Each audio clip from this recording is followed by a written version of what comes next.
नमस्कार दोस्तों, कैसे हैं आप लोग। 13 मई 2021 डेली न्यूज़ एनालिसिस देखते हैं कौन कौन सी न्यूज़ है। पहली news, most of the India should remain lockdown for 6 to 8 weeks.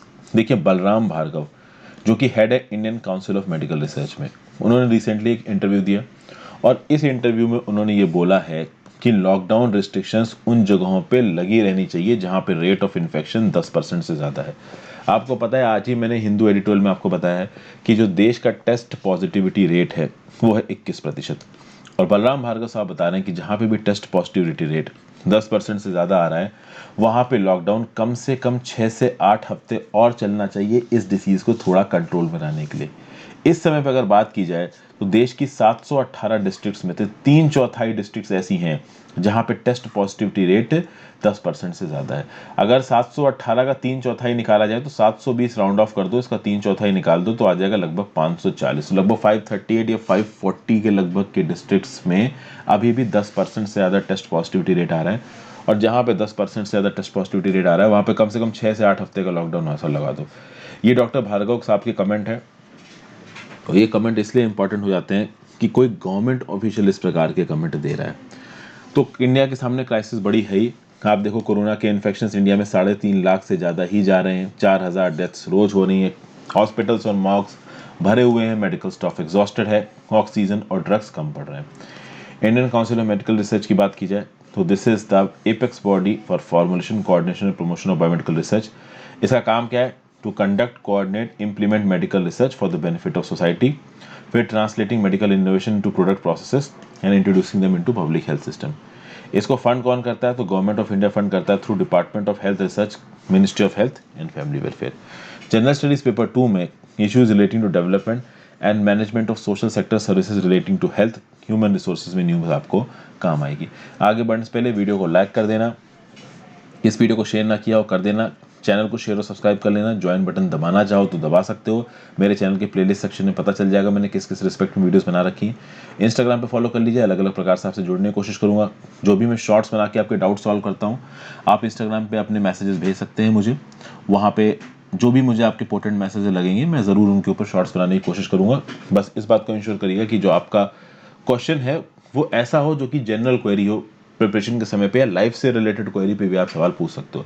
बिल्कुल एग्जैक्ट अगर टॉपिक वाइज क्वेरी होगी तो मैं कोशिश करूंगा कि उनको मैसेजेस के थ्रू जवाब दे दूँ। और टेलीग्राम को ज्वाइन कर लीजिए इस पर्टिकुलर लेक्चर की नोटिफिकेशन के लिए, पीडीएफ के लिए।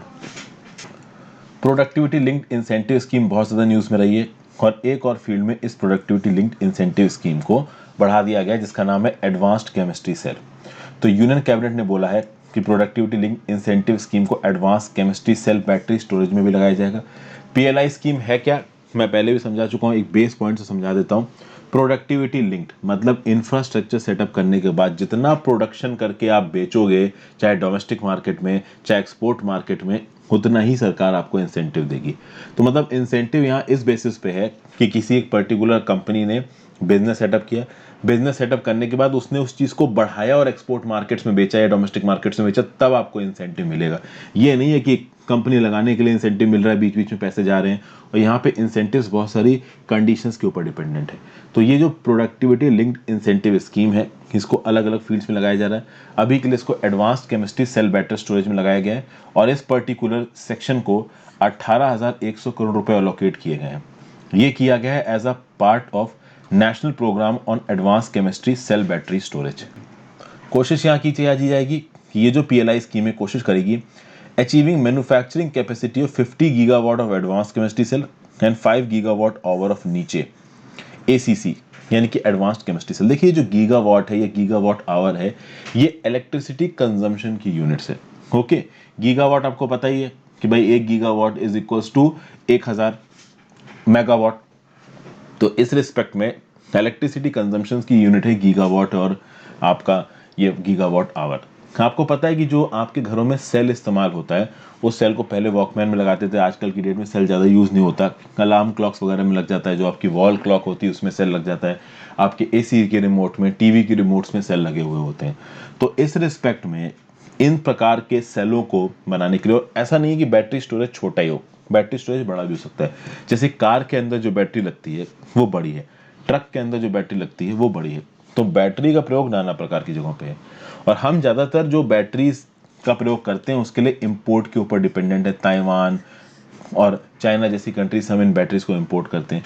तो डोमेस्टिक प्रोडक्शन बैटरी स्टोरेज का बढ़ाना है और इसके लिए भाई यहाँ पे पीएलआई स्कीम लेके आई गई है। ओके, तो ये जो बैटरी स्टोरेज है ये है क्या? ये न्यू जनरेशन डिवाइसेस हैं जहाँ पे बैटरी केमिकल और इलेक्ट्रोकेमिकल फॉर्म में होती है। इस केमिकल को इलेक्ट्रिक एनर्जी में कन्वर्ट कर लिया जाता है। अभी इसके लिए एक प्रोग्राम बनाया गया है जिसका नाम है national programme on advance chemistry cell battery storage. इस प्रोग्राम को प्रपोज किया है national mission on transformative mobility and battery storage. तो इस पर्टिकुलर मिशन को भी नीति आयोग ने प्रपोज किया था। ये मिशन लॉन्च हुआ तो 2019 में और इस मिशन के अंदर प्रपोज किया गया program national programme on advance chemistry cell battery storage. कहीं ना कहीं इसके लिए भी इनपुट्स नीति आयोग ने दिए। ऑब्जेक्टिव क्या है इस advance chemistry cell battery storage को बढ़ाने का? 50 gigawatt hours of domestic ACC manufacturing. मतलब हमारे पास इतना जबरदस्त बैटरी स्टोरेज होना चाहिए देश में ताकि 50 गीगावाट आवर ऑफ इलेक्ट्रिसिटी की पावर को हम अपने बैटरी स्टोरेज के थ्रू प्रोवाइड कर सके। और देखिए ये जो बैटरी स्टोरेज है ये बहुत जगहों पे काम आने वाला है।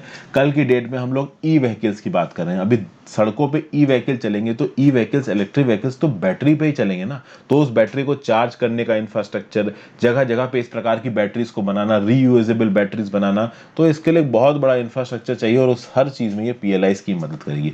तो जितने भी प्रकार के बैटरी स्टोरेज होते हैं सब में ये पीएलआई स्कीम चालू होगी। बैटरी स्टोरेज बहुत अलग अलग प्रकार के, जैसा कि मैंने बताया कार, ट्रक, आपके घर की बैटरी, बहुत अलग अलग प्रकार से बैटरी का इस्तेमाल होता है।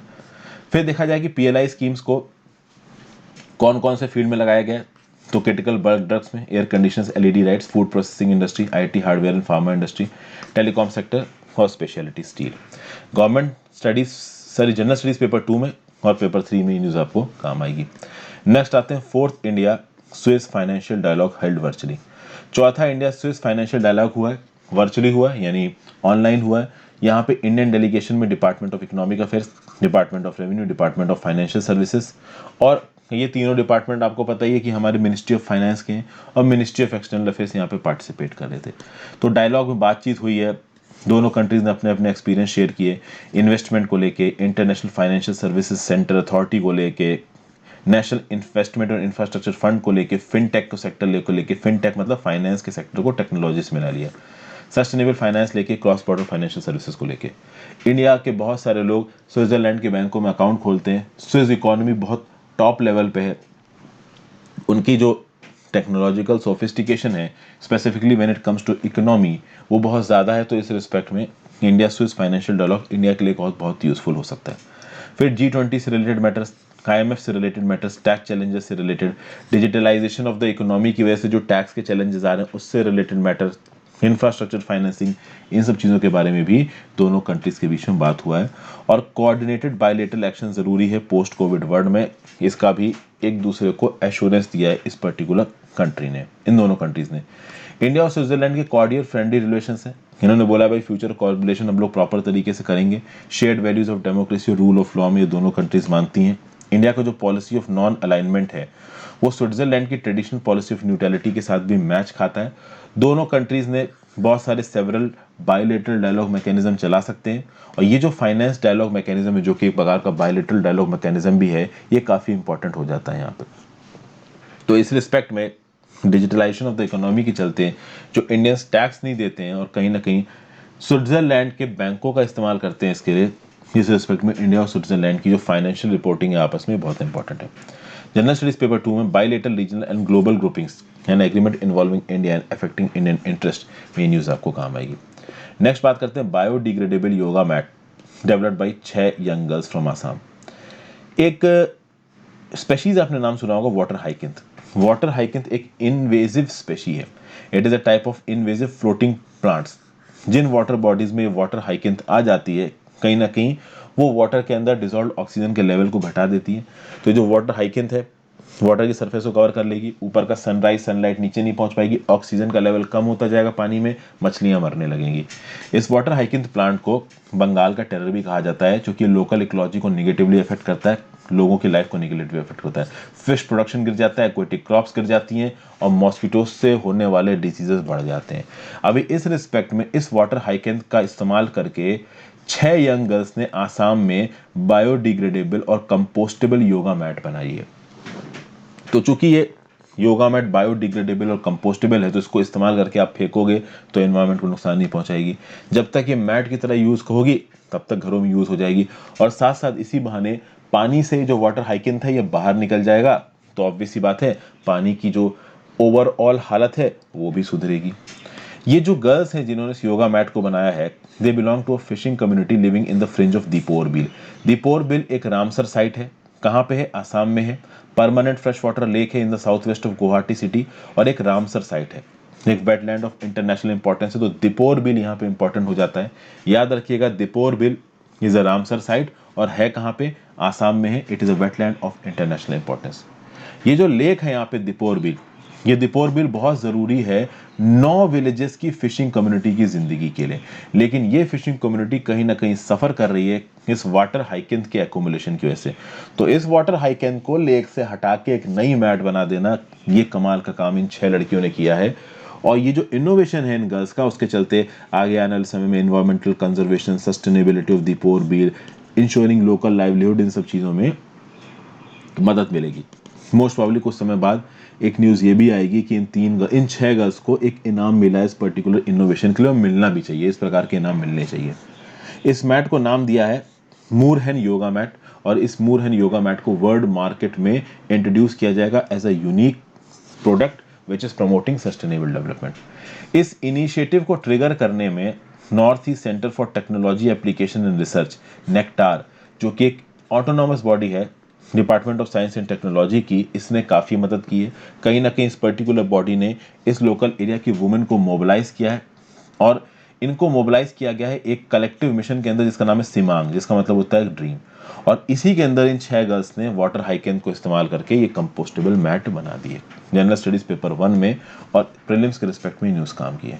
नेक्स्ट बात करते हैं, हांगकांग के लेजिस्लेचर ने चाइना के लॉयल्टी लॉज को अप्रूव कर दिया है। अभी हांगकांग के लेजिस्लेचर ने चाइना के लॉयल्टी लॉज को अप्रूव किया, इससे कोई फर्क नहीं पड़ता। रीजन बीइंग हांगकांग के लेजिस्लेचर में कोई अपोजिशन है ही नहीं। अब हांगकांग की सरकार के पास ये ताकत आ गई है कि उन पब्लिक ऑफिस होल्डर्स को या फिर वो इलेक्शन कैंडिडेट्स जो कि कहीं ना कहीं चाइना की मेन स्ट्रीम सरकार की बुराई कर रहे हैं, उनको डिसलॉयल बोल के सैक किया जा सकता है। ये जो नए लॉज हैं ये बीजिंग ने ऑर्डर किए हैं। ऑलरेडी जो हांगकांग का लिमिटेड इलेक्टोरल सिस्टम है, वहां पे डायरेक्टली इलेक्टेड पॉलिटिशियंस कम है, और वो डायरेक्टली इलेक्टेड पॉलिटिशियंस में भी पहले वेटिंग होती है। उस वेटिंग के लिए एक अथॉरिटी बनाई गई है, और वो अथॉरिटी इस बात के लिए डिसाइड करेगी कि जो लोग भी डायरेक्ट इलेक्शन के लिए खड़े हो रहे हैं वो क्लीन है कि नहीं है। तो वो लोग जिन्होंने चाइना की मेनलैंड सरकार के अगेंस्ट कोई स्टेटमेंट दिया है या हांगकांग में प्रो डेमोक्रेसी के लिए कोई स्टेटमेंट दिया है, उन लोगों को पहले ही वेट करके बाहर निकाल दिया जाता है। तो जितने भी इलेक्टेड मेंबर्स हैं यहाँ हांगकांग के लेजिस्लेचर के, they are as good as nothing.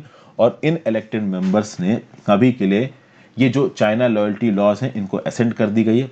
तो अब इस बात को इंश्योर किया गया कि हांगकांग के लेजिस्लेचर में केवल स्टॉन्च पैट्रियट्स ही पहुंचेंगे, और अब कोई भी स्टेटमेंट चाइना की मेनलैंड सरकार के अगेंस्ट, जी जिनपिंग के अगेंस्ट नहीं लिया जा सकता। अगर आप देखो तो ये एक स्वीपिंग नेशनल सिक्योरिटी लॉ के चलते ये सब हो रहा है। बहुत लंबे समय से हांगकांग के अंदर डेमोक्रेसी प्रोटेस्ट चल रहे हैं।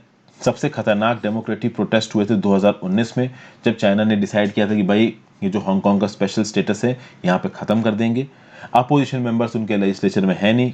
जो भी पब्लिक ऑफिस होल्डर्स हैं हांगकांग के अंदर, वो एक प्लेज ऑफ लॉयल्टी लेंगे, मतलब चाइना की मेनलैंड जो सरकार होगी वो बोलेगी करने को वही वो करेंगे, और अगर नहीं करते हैं तो किसी भी समय पे उनको उखाड़ बाहर फेंका जाएगा। तो हांगकांग के अंदर चाहे गवर्नमेंट ऑफिशियल हो, चाहे कैबिनेट मेंबर हो, चाहे लेजिस्लेचर हो, चाहे जज हो, कोई भी हो, उसको प्लेज ऑफ लॉयल्टी लेनी पड़ेगी। तो प्लेज ऑफ लॉयल्टी आपने ले ली, मतलब जो सेंट्रल सरकार कर रही है वही आपको करना पड़ेगा। पब्लिक ऑफिस होल्डर्स अगर अपने पॉलिटिकल व्यूज देते हैं तो उन पॉलिटिकल व्यूज को 2 हेड में बांटा जाएगा, एक पॉजिटिव व्यूज, एक नेगेटिव व्यूज। नेगेटिव व्यूज वालों को तुरंत उखाड़ के वो अपनी जॉब से हटा देंगे। इस रिस्पेक्ट में अगर हांगकांग के रेजिडेंट्स की बात की जाए तो 1997 से लेकर अब तक ये हांगकांग के रेजिडेंट्स कई बार लड़ाई कर चुके हैं अपनी बेसिक लॉ और फ्रीडम्स के लिए। 1997 के लगभग ये आइलैंड चाइना के पास चला गया था ब्रिटेन से। 2003 में पहले प्रो डेमोक्रेसी प्रोटेस्ट हुए। कब? जब हांगकांग की सरकार ने नेशनल सिक्योरिटी लॉ को इंप्लीमेंट करने की कोशिश की, वही नेशनल सिक्योरिटी लॉ जो अब इंप्लीमेंट हो चुका है। इसको पहली बार 2003 में इंप्लीमेंट करने की कोशिश किया गया था, लेकिन दबा दिया। अब आप देखो 2014 में 1 लाख सिटी रेजिडेंट्स ने अम्ब्रेला रेवोल्यूशन में पार्टिसिपेट किया। ये अम्ब्रेला रेवोल्यूशन क्या था कि भाई जो डेमोक्रेटिक रिफॉर्म्स करने के लिए मना कर रहा है मेनलैंड चाइना, तो हम करके रहेंगे, लेकिन उस समय पे भी दबा दिया गया। और सबसे खतरनाक प्रोटेस्ट हुए 2019 में। 2019 में एक प्रपोज्ड एक्स्ट्राडिशन लॉ आया, तो हांगकांग में कोई प्रो डेमोक्रेसी प्रोटेस्टर है उसको उठा के चाइना मेनलैंड लेके जाएंगे और वहां पे उसकी एक अच्छी खातिरदारी होगी। प्रो डेमोक्रेसी मार्च हुए, लेकिन सबको एक्सक्रूशिएटिंगली यहाँ पे दबा दिया है चाइना की मेनलैंड सरकार ने। तो भले ही चाइना आज की डेट में इकोनॉमिकली हमसे बड़ा हो, लेकिन पॉलिटिकली हमसे बहुत पीछे है। चाइना के देश के लोगों के पास ये बेसिक फ्रीडम तक नहीं है कि वो अपने रिप्रेजेंटेटिव्स को चुन सकें। इस फील्ड में मैं कह सकता हूँ कि इंडिया के लोग चाइना से बहुत आगे हैं। कम से कम इंडिया में आप किसी चीफ मिनिस्टर को या हमारे प्रधानमंत्री को अगर वो गलत कह रहे हैं तो कुछ सुना तो सकते हो, कुछ बोल तो सकते हो। चाइना में बोलोगे तो रातों रात गायब हो जाओगे और लाश कहाँ पे पड़ी मिलेगी तुम्हारे घर वालों को भी पता नहीं चलेगा। इस हिसाब के हालात हैं चाइना के अंदर। तो भाई कहीं ना कहीं हम चाइना से बहुत बेटर जगह पे रह रहे हैं, भले इकोनॉमिकली चाइना से हम लोग पीछे हैं। जनरल स्टडीज पेपर 2 में इंटरनेशनल रिलेशंस में न्यूज़ आपको काम आएगी। So thank you for watching friends. ज़्यादा से ज़्यादा अपने दोस्तों को इन वीडियोस के बारे में बताएं।